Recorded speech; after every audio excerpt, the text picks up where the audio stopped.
बकरा वो सुने भी और घर वाले सारे बैठ के पढ़ के पानी पे दम करें, वही पानी पिलाया करें।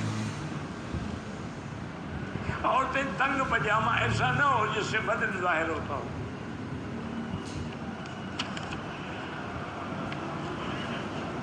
आज़ान से पहले या बाद में जो सलातो सलाम पढ़ते हैं वो बिदअत है। ऐसे काबे को बैठ के देखते रहे तो फिर भी अल्लाह की रहमत नाज़िल होती है। इमाम जब समी अल्लाहु लिमन हमिदा कहे तो आपने कहना है रब्बना लकल हम्द हम्दन कसीरन तय्यबन मुबारकन।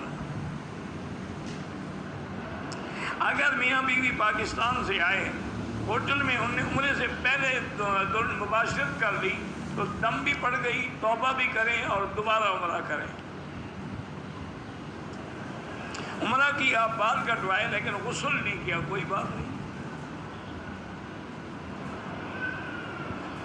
नमाज में जो भी ख्यालात आते हैं कोई बात नहीं, अल्लाह ने माफ़ किए हैं। असर के बाद भी जनाजा न पढ़े, मगरिब के बाद पढ़े। निकोरिया के लिए भी आपको हर नमाज के लिए वज़ू करना होगा। जिंदा आदमी के लिए खुद तवाफ़ करें, उसके लिए दुआ करें। नहाने से वज़ू हो जाता है, अगर पहले आप वज़ू करेंगे तो फिर हो जाए, नहीं करेंगे तो नहीं हो। आप हामिला हैं, अल्लाह आपको औलाद नरीना और साले औलाद अता फरमाए। जमात के लिए ज़रूरी है कि इत्तिसाल हो, लेकिन सफ़े नज़र आए तो नमाज हो जाती है।